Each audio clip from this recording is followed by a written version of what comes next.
Drink champagne. Share our midnight kisses. Actually, I think I saw Yeah. And we partied it up as we counted down. But as much as we'd like to ignore 2017, we have to deal with its consequences. Hey, we've got to go. Okay, I'm coming.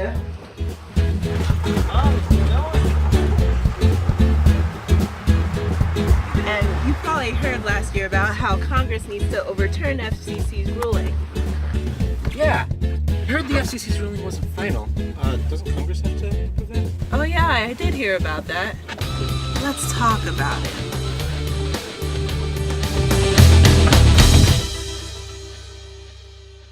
So last time we talked about this on the internet, we talked about how the different states are going to end up suing the FCC for how they handled the whole process, and now's the best time to do so. So why now? Because the repeal order just got released. But haven't the votes already happened? What's there to release? Do you mind if we do a quick visual? Sure. Where'd that come from? The FCC must follow a certain process when making a ruling, called Notice and Comment Rulemaking. The process is outlined on their website, but for a fitting example, we'll track the life of our current net neutrality ruling as well as its trajectory. The way that the ruling to restore internet freedom started was as a Notice of Proposed Rulemaking, or NPRM. An NPRM is like a first draft of a ruling, and that first draft must be reviewed and then voted upon by the FCC to review again. Our subject was submitted in April and then was voted upon on May 18th. From there, the NPRM is open for public viewing and comment.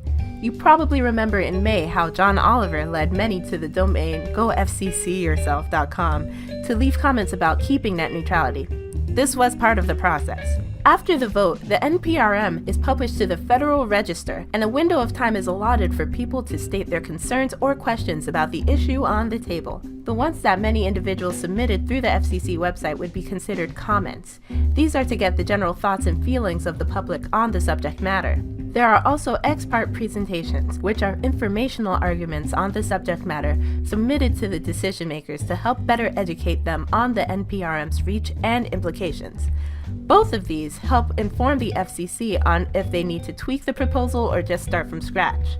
All of this information is posted in the public docket, accessible to everyone, over the internet ironically enough, under a specified docket number relating to the case.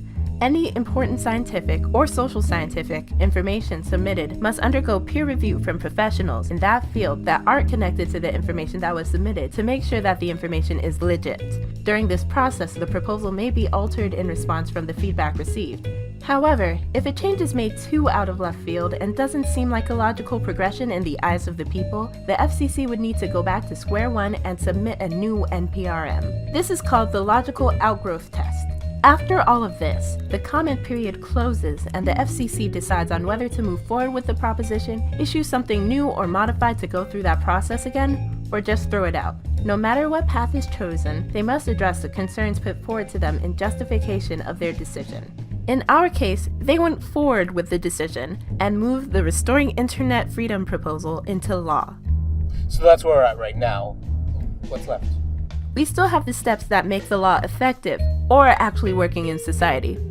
First, the new rule gets published in the Federal Register as a final rule, as well as submitted to Congress, which just happened on January 4th. From there, there's an amount of time allotted before it goes into effect, usually around 30 days. It's once that's published that people may file petitions to contest the ruling, and Congress may start the process to overturn it. Oh, so Congress does have to do something. Not quite. If Congress didn't have an issue with it, they could just let it be.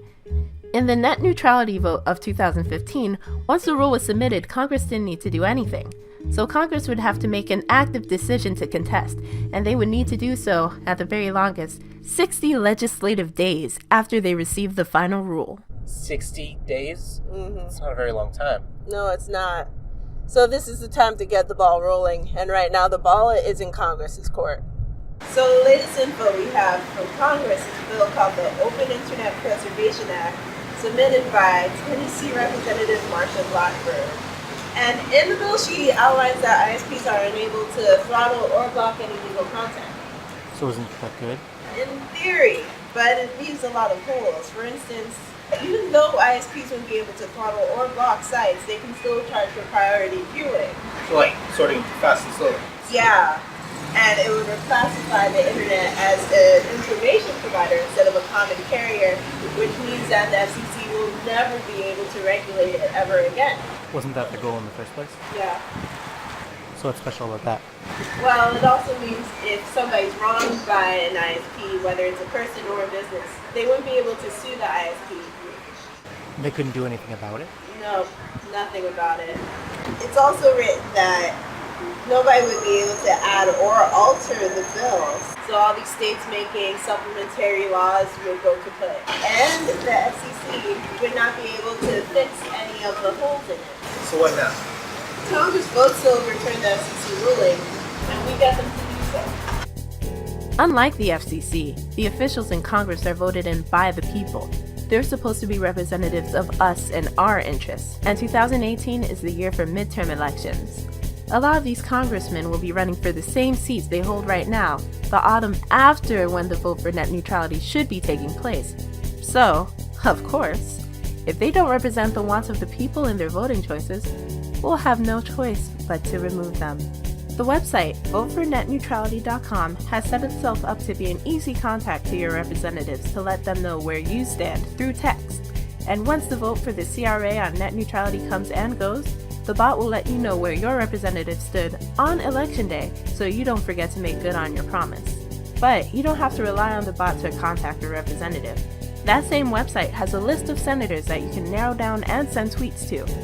Also, check out Battle for the Net scoreboard to see all your representatives. Both of these sites are run by Fight for the Future. So that's pretty cool, but is there any way besides Twitter that I could contact my representative? I'm totally gonna get into that later. Wait, what? See, I totally would, but this video is already like 8 minutes long. But before I officially sign off, I just have a couple of things I need to say. Since I started this video way too long ago, the news has changed a lot, and I'm sorry for not being able to capture all of that in this video, but that's what happens when you put too much work into one thing. However, giving you the news is not my main reason for being here. It's providing you with the info on how to make a difference. Ultimately, it's up to you to stay informed. However, I will continue to be here and to provide you with all the resources that I can. Next time, we will be covering different ways to contact your representative and what is the best way versus the not so best way.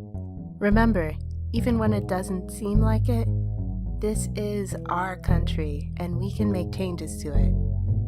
So in the meantime, stay informed, remind your friends to stay informed, and tune in. But until next time, don't back down, because we're gonna save the internet.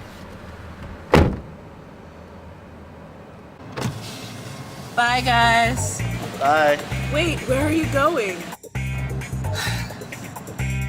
I have work to do.